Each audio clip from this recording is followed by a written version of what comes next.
1부에 이어서 2부 보도록 하겠습니다. 아까 여기까지 봤고 2부는 인쇄술의 발달에 대해서 볼 건데 고려 인쇄술은 굉장히 세계적으로도 우수한 그 기술이 발달되었다라고 볼 수 있습니다. 뭐 직지심체 요절이라든가 아니면은 기록상으로 존재하지만은 최초의 금속활자였던 상정고금 예문 같은 것들. 그러니까 세계사적으로 봤을 때 구텐베르크의 인쇄술보다 훨씬 더 대략 한 80년 정도 먼저 됐다라고 얘기를 하고 있습니다. 그만큼 세계에서 최고, 여기서 말하는 최고는 제일 오래된 그런 금속활자본이 있었고 그 바탕으로는 뭐가 있었다? 또 목판 인쇄술 같은 게 발달이 되어 있었기 때문에 금속활자로 자연스럽게 넘어갈 수 있었다라는 거죠. 그래서 먼저 목판 인쇄술 보도록 하겠습니다. 먼저 초조대장경은 거란을 막기 위해서 제작이 되었었죠. 근데 아이러니하게도 이 대장경 문화는 거란의 문화. 거란이 대표적인 불교 국가였거든요. 그래서 대장경을 만드는 그런 문화가 있었는데 그게 거란이 침입 당시 그런 문화가 고려로 넘어오면서 고려에서 그거를 활용해서 거란을 막기 위해서 제작을 했던 거죠. 그래서 최초로 만들었다 해서 초조 대장경이라고 합니다. 근데 안타깝게도 2차 몽골의 2차 침입 때 불이 타버리죠. 소실이었던 말은 불타버렸다는 얘기입니다. 그리고 세월 조금 흘러서 이제 의천 때 이런 거에 작성됐었다 정도 보면 되고 중요한 건 이것이 몽골의 2차 침입 때 초조대장경이 불타고 3차 침입 때 황경사 구춘 목탑이 불탔으니까 그 당시 집권자였던 최후 입장에서는 뭔가 종교의 힘, 불교의 힘을 이용해가지고 나라의 외적을 침입을 막기 위한 대표적인 두 가지 유산이 없어진 겁니다. 불타면서. 그래서 초조대장경도 불탔고 황경사 구춘목탑도 불탔다 보니까 새로운 불교 문화를 만들어가지고 불교의 그런 문화 유산들을 만들어가지고 외적의 침입을 막자. 그래서 다시 만들기 시작했다. 다시 제자를 써가지고 제조대장경. 이게 지금 현존하는 8만 대장경이 됩니다. 그래서 몽골을 막기 위해서 제작을 했고 지금 현재는 합천해인사 장경판전에 보관이 되어 있습니다. 이 해인사의 장경판전이란 건물은 조선시대 때 만들어지긴 했습니다. 그래서 사진으로 봤을 때 이런 모습, 그리고 안에 있는 대장경의 모습, 8만 대장의 모습, 이거를 보호하고 있고 가지고 있는 건물, 이 장경판전, 이거는 조선시대 만들어졌는데 이 장경판전이 굉장히 뛰어난 과학기술로 만들었다 합니다. 에어컨이 없는 시절에도 불구하고 비가 오나 눈이 오나 일정하게 습도, 온도가 일정하게 유지가 되었기 때문에 이건 나무로 만든 거거든요. 그래서 8만 대장경이 나무로 만든 건데 몇백 년이 지난 지금까지도 썩지 않고 보존이 될 수 있었던 거죠. 물론 이게 뭐 리서치를 한다든가 뭔가 좀 힘을 하긴 했지만 그래도 어쨌든 나무인데 이게 계속해서 유지될 수 있었다라는 것은 뛰어난 건축 기술이 있었다라는 것을 방증하는 거죠. 그 다음에 또 좀 외적인 얘기가 물론 역사이긴 한데 합천해인사 장경판전에 8만 대장경이 있다라는 거를 이제 누구나 다 아는 사실이죠. 한국인들은 다 아는데 1950년 6.25 전쟁이 일어났을 때 북한군이 막 내려와가지고 그 합천해인사에 이제 군대가 머물렀는데 이제 비행기가 쭉 지나가면서 합천해인사를 폭격해라는 상부의 지시가 내려왔는데 이거는 우리의 뛰어난 문화유산이 존재하는 곳이다. 나는 차마 이 문화유산을 파괴할 수 없다 하면서 상부의 지시를 어기고 폭격을 하지 않았던 사람이 있습니다.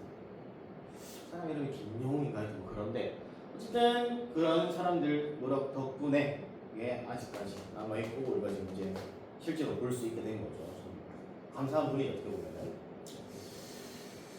자, 다음 이제 금속활자 인쇄술입니다. 목판 인쇄술 대해서 봤고, 그 다음에 금속활자 인쇄술인데 1234년, 1234년 이렇게 외우면 됩니다. 그래서 상정고금 예문이 있어. 근데 이거는 기록만 남아있습니다. 현존하진 않아. 기록상으로 금속활자를 통해서 이런 책을 찍었다. 그 제목은 상정고금 예문이다. 라는 기록만 남아있습니다. 근데 현존하는 세계에서 가장 오래된 금속활자본. 이건 이제 실체로 볼 수 있는 거죠. 그게 바로 뭐다? 직지심체 요절. 다 아는 얘기고 저번에도 한번 봤었죠. 직지심체 요절에 대해서. 세계에서 가장 오래된 금속 활자본이 자랑스럽게도 우리나라 특히 고려의 문화유산이었다라는 것들을 볼 수가 있습니다. 자, 이런 식으로 이제 직지신체 요절의 내용이 금속 활자 그리고 금속 활자본으로서 이제 다 한자 한자 다 컴퓨터처럼 이렇게 찍어낼 수가 있는 거죠. 프린트 인쇄하는 것처럼. 그래서 이번에 목을 칠해가지고 글자 수를 맞춘 다음에 뭘 칠해가지고 종이 딱 치면 탁탁탁 나올 수 있게 만들어놓는 거지. 자, 그 다음에는 목적 건축이 있습니다. 목적 건축으로는 우리나라에서 가장 오래된 목적 건축물로 뭐가 있었냐? 바로 공정사 극락전이라는 게 있습니다. 이거 보기 전에 미안 이거부터 보도록 할게. 이 목적 건물의 구조, 특히 그 지붕을 받치는 거에 대해서는 주심포와 다포가 있습니다. 주심포는 기둥 위에 있는 것을 주심포라고, 다포는 기둥 위뿐만 아니라 사이에도 있는 거, 이걸 다포라고 해서 만을 받자. 이거는 주심해가지고 기둥 위에 있는 거다라는 의미라고 볼 수 있습니다. 주심포와 다포의 형태로 있으며 주심포의 대표적인 양식이 우리나라에서 가장 오래된 목적 건물인 공정사 극락전이 있습니다. 그래서 공정사 극락전 이렇게 볼 수가 있고 지금도 가면 볼 수 있습니다. 안동에 가면은. 그래서 지금 이제 페인트 칠을 또 새로 하긴 했죠. 나무다 보니까 썩는단 말이에요. 그래서 이렇게 새로 색칠을 하면서 계속 보존하려 해서 어쨌든 이게 고려시대 때 만들어진 거라는 겁니다.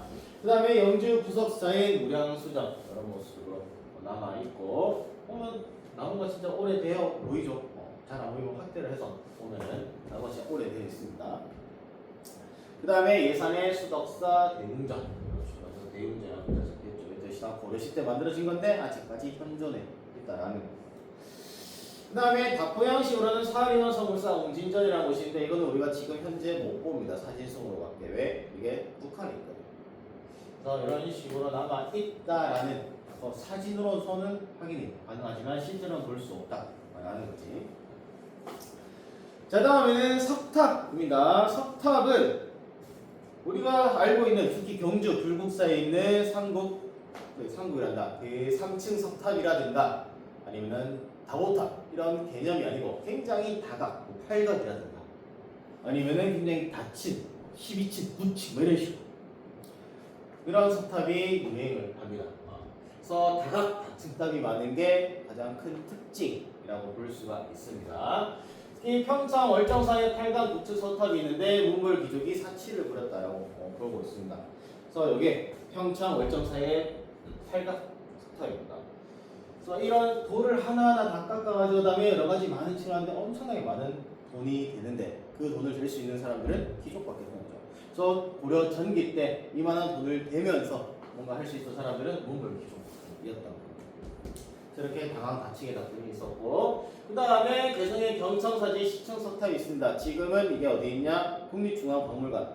가본 사람 있을지 모르겠지만 가면은 입구 저 건너에 뭔가 굉장히 길쭉한 게 있어. 높이로 치면 건물로 한 4, 5층 정도 엄청나게 높습니다. 이렇게 사람이 한 이만해. 있죠. 사람 이만인데 이만큼 높이. 그 다음에 또 자세히 보면은 엄청나게 많은 조각들이 되어 있습니다. 이런 것들 하나하나 조각에서 이만큼 높게 쌓을 수 있었던 건 역시나 돈이 많은 사람들의 사치였다라고 볼 수가 있는 거죠. 그러면서 어느 나라의 영향을 받았다. 그래서 대리석보다 볼 수 있고 이게 이제 조선시대 오면은 온각사지 시청석탑으로 계승이 된다라고 볼 수가 있습니다. 그래서 이거는 이제 몽골 귀족의 사치고 이거는 좀 더 후대의 검문세족 때 만들어진다라고 보면 되는 거죠. 왜? 원의 영향을 받았기 때문인 거지. 이게 조선시대에 들어와서는 온각사지 시청석탑으로 계승되었고 이 온각사지 시청석탑은 어디에 있냐? 우리가 이제 우스갯소리를 하는 말이 있죠. 되게 뭐라지 오래된 사람들이 머물러가지고 오래됐다, 올드했다. 그때 우스갯소리 하는 말이 탑골이잖아. 그 탑골 공원안에 이런 식으로 되어 있고, 이거 아마 여러분들이 과학 시간에 배웠을 겁니다. 산성비가 내려가지고 대리석으로 가지 탑이 부식이 되다 보니까 그들을 막기 위해서 지금 유리막으로 막았다라는 거예요. 아마 초등학교 6학년 정도 수준이었지 싶은데 과학 시간에 배우는데 그 예시로 나온 게 바로 요 온각사지 시청석탑이죠.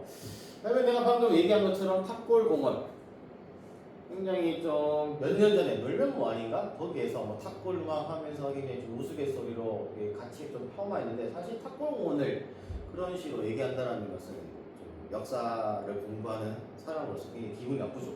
왜? 탁골 원이 도대체 뭐길래 이게 있기 때문에 그런 게 아니고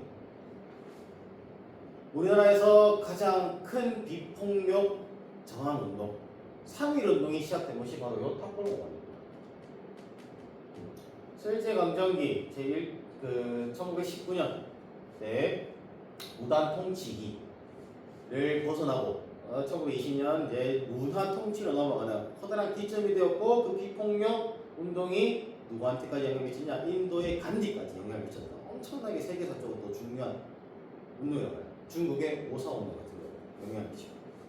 그래서 일본이 아차 이렇게 다루면 안 되겠구나 싶어가지고 무단 통치에서 문화 통치로 옮겨가는 굉장히 중요한 전환점이 되는 그 시작점이 탁골공 3.1 그거를 이제 뭐 올도 하다더니 사람들이 늙은산 여기 모여서 과도떠니까 뭐 그래 하다더니 좀 별로 안 좋죠. 기분이 별로 안 좋지 않아서 그 이후부터 한 몇년 만에 좀 안 봤어. 노래들이 나오면은 가끔씩 듣긴 하는데 조금 그렇죠. 방송을 한다는 사람들이 이렇게 우리의 그 이런 정신문화의 시작점이라고 볼 수 있는 탁골공원을 이렇게 올드한 식으로 시에서 농담처럼 한다는 게 물론 이게 꼰대 같을 수도 있긴 하지만은 좀 그러면 안 되지 않나. 특히 3.1 운동인데 그렇게 생각이 듭니다. 자, 어쨌든 이번 좀 수업 외적으로 얘기를 봤었고 다음 이제 승탑입니다. 승탑은 여주에 5달러씩 승탑 같은 게 있고 그 다음에 처음부터 같은 게 다 해서 5달러씩 승탑입니다. 승려의 사리를 타반에 넣어놔. 승려가 죽고 나면은 그런 것들이 있다. 그 정도 보면 되고. 승탑 이런 게 있다 정도만 알고 있으면 됩니다. 그 다음에 불상입니다. 불상은 고려정기의 특징 역시 사치를 부려야 되기 때문에 엄청 크고 높게 만들어요. 그래서 대형 철불, 대형 숯불, 돌로도 활용하고 철로도 활용해가지고 불상을 막 짓게 해놔요. 그래서 대표적인 게 하나, 철조 석가 열사상이 있고 그 다음에 논산에 위로 보살 입상 이런 게 있어요. 딱 보면은 엄청나게 커. 이게 좀 이게 뭐 크지라고 하는데 요 뒤에 산 요 위쪽에서 찍은 모습을 내가 보여주도록 하겠습니다. 어마어마하게 크죠. 여기가 사람입니다. 먹는 법이라 하더라도 사람이 하다 한 이 정도? 엄청나게 높고 크단 말이죠. 그래서 다 사치 품의 하나였다. 아까 다각 다층 탔죠. 이런 식으로 볼 수가 있는 거고. 그 다음에 여기가 방금 공개 이제 논산의 보살 입상입니다. 그 다음에 볼 게 이제 고려 후기는 이런 대형 철물이나 대형 석불보다는 디자인적으로 유명한 그치 그림 그리는 사람들한테 뭐를 맡기냐? 부처님의 모습을 굉장히 정교하게 그려달라고 합니다. 그래서 탱화, 불화. 건문세력들은 그 전에 있었던 지배 세력과 다르게 뭐 문벌 귀족이라든지 무신정권과 다르게 이 건문세력들은 요 불화를 많이 제작을 합니다. 돈을 많이 투자해가지고. 그래서 그림 정말 그림 잘 그리는 사람한테 엄청나게 많은 돈을 주고 어떻게 보면은 세계사적으로 봤을 때는 레오나르도 다빈치라든가 뭐 라파엘로라든가 그다음에 또 미켈란젤로 같은 사람한테 돈을 주면서 엄청나게 정교한 조각이나 그림을 그리잖아. 그런 개념이라고 보면 되는 거죠. 불화를 진행해서 대표적인 게 수월 관원인데 이거는 가끔 모의고사와 수능에 나오는 편입니다. 수월 관원도 이런 모습도 있고 이게 그림으로서 컴퓨터도 그린 게 아니고 사람이 직접 그린 건데 이만큼 정교하단 말이죠. 꽃에 하나하나가 다 살아있어. 그만큼 정교하게 그려놓은 그림이 어려워. 탱화, 불화, 탱화. 불화를 탱화라고 부르기도 합니다. 불교 부처님 모습 그려놓은 게. 자, 그 다음에 볼 거는 고려청자입니다. 고려청자 하면 다 알죠, 여러분들. 신라 발해 전통 미술을 계승을 하면서 11세기는 정말 순수하게 푸른색의 도자기였다면, 지금 여러분 학습지잖아. 그 학습지 보면은 이제 12세기부터는 그 푸른색 배경에 그림을 새겨가지고 그려놓는 거죠. 그래서 대표적으로 이게 내가 생각했을 때 이게 상감청자 문화문명벽이라고 해서 우리나라에서 제일 비싼 문화유산을 꼽으라면 이거지 않을까라고 생각을 합니다. 대충 뭐 값어치를 매겼을 때 2천억이란 말이 있고 3천억이란 말도 있는데 가장 높게 감투가를 매겼던 사람이 전문가가 했던 말이 5조입니다. 5조. 이거 하나에 5조. 미쳐버려. 그만큼 우리나라의 그런 기술의 발전과 이게 도자기 꽂는 게 여간 쉬운 게 아니라 도자기 막 흙 빚어가지고 돌려가지고 그게 모양 잡은 다음에 또 유약을 발라서 첨가해가지고 거기에 또 글 새겨가지고 하나하나 이런 식으로 그린다는 게 지금 기술로도 힘듭니다. 근데 이거를 이제 만들어가지고 지금까지 어떻게 보면 잘 보존이 돼 있어가지고 그 정도 값어치 내가 생전 1등 이제 값어치를 따지면 1등이지 않을까라고 생각합니다. 물론 나는 이거보다는 금농대양을 좀 좋아하는 백제 그거는. 자, 그리고 무신정권기의 권력 유지를 위해서 대량 생산을 하기 시작을 했습니다. 그러다가 이제 원간석기는 분청사기를 제작을 하면서 조선시대로 가면은 백자로 바뀌게 됩니다. 선비란 순수하게 하해야 된다고 이런 식으로 생각하면서 화려했던 이 문양이 서서히 백자로 바뀌게 되는 거죠. 그 백자를 정말 좋아했던 게 도요토미 히데요시였다고 합니다. 그거는 이제 조선할 때도 다시 얘기를 할 거고, 그 다음에 공예로는 뭐 금속공예나 나전칠 같은 경우는 조개를 하나하나 모자이크 해가지고 이런 식으로 만들었다. 뭐 그런 말이 있습니다. 이런 식으로 화려하게 만드는 게 바로 그 고려시대 때 엄청나게 디자인적으로나 아니면 기술적으로나 발전된 사회였다라는 걸 열심히 보여주는 거죠. 그 다음에 역사서의 편찬입니다. 지금 학습지에는 사서의 편찬이라고 내가 지금 오타가 냈는데 역사서 앞에 적어주길 바랍니다. 역사서의 편찬이야. 고려 전개에는 조선왕조실록처럼 고려도 왕조실록을 만들었고 7대 실록을 만들었으나 현재 전하지 않아. 언제 없어진지도 모릅니다. 근데 우리는 워낙 많은 전쟁을 겪었잖아. 큰 전쟁들, 임진왜란이라든지 병자호라든지 현대 들면 6.25 전쟁이라든지 아니면 일제강점기 때 일본이 빼가줄 수도 있고 그래서 현재 전하지 않다는 안타까움이 있으나 기록상으로 이런 걸 썼다라는 게 있습니다. 그래서 있었구나 정도 알고 있으면 되는 거고, 그 다음에 제일 중요한 건 여기서 고려중기 때 우리 부식행님이 묘청의 서경천도 운동을 막았던 이 부식이 형님이 만든 현존 최고, 여기서 말하는 친구는 가장 오래된 역사서입니다. 오래된 문화재가 아니고 역사가 기록된 책이란 말인 거죠. 그래서 현존하는 가장 오래된 역사서로서 김부식 형님이 만든 삼국사기가 있습니다. 그래서 유교적 흥미주의상화 기전체 단군 기록이 없다가 특히 단군 기록 없습니다. 삼국사기에는 그렇게 공부하면 되고, 그 다음에 뭐 이런 게 있어. 해동고승전이 있고 동명암편이 있고, 이게 3번이 굉장히 헷갈리죠 여러분들이. 삼국유사 이란 스님이 고려 후기 때 쓴 거고, 불교사를 중심으로 썼으며 약간 조금 휘황찬란한 전설 같은 것도 다 씁니다. 그래서 단군 기록이 있습니다. 단군 기록이 이렇게 있고, 그래서 삼국사기와 삼국유사는 여러분 구분할 줄 알아야 되는데 이걸 어떻게 구분하냐? 특히 작가가 누군지 굉장히 헷갈려 한단 말이죠. 그래서 이걸 어떻게 구분하냐? 삼국사기가 있고 삼국유사가 있잖아.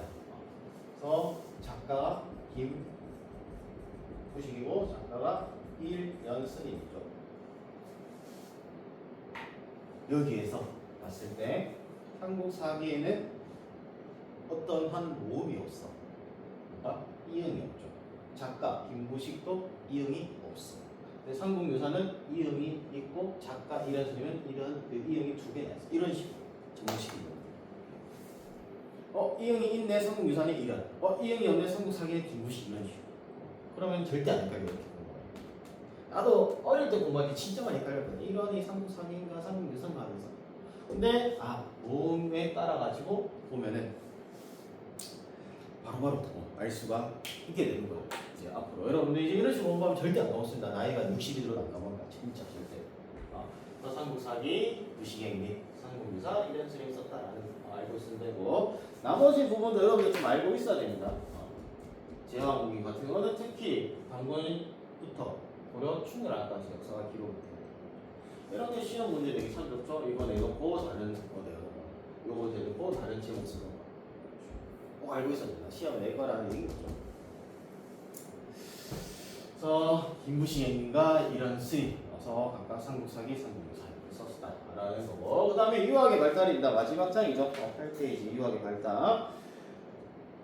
여기 좀 순서가 잘못됐네. 고려 중기부터 나오면 안 되고 고려 여기부터 나와야 되는데 유학교육제도. 고려는 불교 중심 국가였으나 정치와 교육은 유교를 강조해 특히 최승로의 시무 28조 성종 때부터 시작이 되는 거죠. 그래서 고려 초기에는 유튜브계열 유학자를 등용했고 광종은 과거제도 유학 공부를 한 유학 유책을 했단 말이죠. 물론 명경과 같은 경우는 그 유학 교육을 잘 하는 것보다는 논술 위주였긴 했지만은 고려 시대 때는 그래서 선생님 과거 자체가 유학에서 나온 거란 말이에요. 그래서 과거에 실시했고 유교 정치 산업을 성립했다 성종 때. 그러면서 최고 교육기관으로 국장함을 설치를 했죠. 그런 것들 볼 수가 있습니다. 요거 봤잖아 성경할 때. 1학기 그 중간고사 범위 때 있었죠 이게. 근데 이게 조선 고려 후기 되면 국자감이 공민한테 성균관으로 바뀌죠. 그것도 조금 이따가 나올 겁니다 내용이. 그 다음에 고려 중기죠. 순서가 왜 이렇게 되지? 그래서 사학을 융성시킵니다. 최충의 부재학당에 걸립되고 문공동. 왜냐하면은 국자감에서 내가 진짜 열심히 공부를 했어. 공부를 했는데 과거 시험 쳤는데 내가 열심히 공부한 게 안 나와. 그래서 공교육에서는 약간 이론적인 거 가르치고 근데 시험 문제는 이론적인 게 아니고 좀 더 현실적으로 쓸 수 있는 문제들이 나온다는 거죠. 그러니까 내가 국정하면서 진짜 독빠지게 공부를 해봤자 과거의 시험 합격 못한단 말이야. 그 과거 시험만을 위해서 공부할 곳을 찾다 보니까 그런 것들이 발달하기 시작하는 거야. 그래서 사회학교가 발달된 거야. 마치 지금 현대하고 비슷한 거죠 어떻게 보면. 그래서 이렇게 국자감이 축소를 하다 위축을 하다 보니까 예종의 교육과정을 개편하는 겁니다. 그래서 실제 전문관과 설치하고 그다음에 과거 치려면 국자감에서 무조건 3년 공부해라 이런 식으로 딱 두는 거죠. 그래야 뭔가 국자감 공교육이 살고 사학이 조금 접어들고 많은 사람들이 돈을 처발라가지고 사학을 사교육을 배우는 것보다 누구나 공평하게 공교육으로서 간직해 나아갈 수 있다라고 생각했던 거예요. 어떻게 보면 되게 좀 지금의 고민과 비슷하죠. 지금의 교육과정 고민과. 그 다음에 양형도 장학재단입니다. 여러분도 장학금 받는 사람도 있을 거 아니야. 그런 장학재단 그래서 있었고 그 다음에 법무과 청년단에서 도서관 같은 거 설치해가지고 막 지원해주는 거죠. 그래서 공교육을 살리고 굉장히 노력을 많이 했었습니다. 네? 사학이 너무나도 발달한다. 고려 중기육. 그러면서 이제 고려 중기 때 부싱이 또 나오죠. 그래서 굉장히 보수적이고 현실에서 비유학을 공부했던 사람이다 정도 그냥 이거 중기 때 사람이니까 내가 한번 가지고 온 겁니다. 썼다라는 것을 보여주기 위해서고.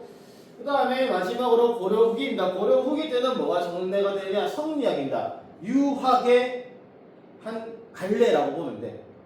유학에서 좀 더 좋은 말들을 추린 쉽게 설명하면 그렇게 보면 됩니다. 그래서 유학이라는 유교라는 큰 틀 안에 또 세부적으로 성리학이 있다라는 거죠. 선생님 그냥 유학이야. 유학인데 조금 더 세세하게 보는 거라고 볼 수 있습니다. 그래서 충렬왕 때 안양이라는 사람의 고려 사람입니다. 고려 사람에 의해서 고려 내부에 성례가 되었고, 그다음에 이제 왕건 기억날 겁니다. 여러분 충성왕 때 이거 설치해서 교육하게 했었잖아. 그래서 사리원을 통해 가지고 신진사를 등록시켰었지.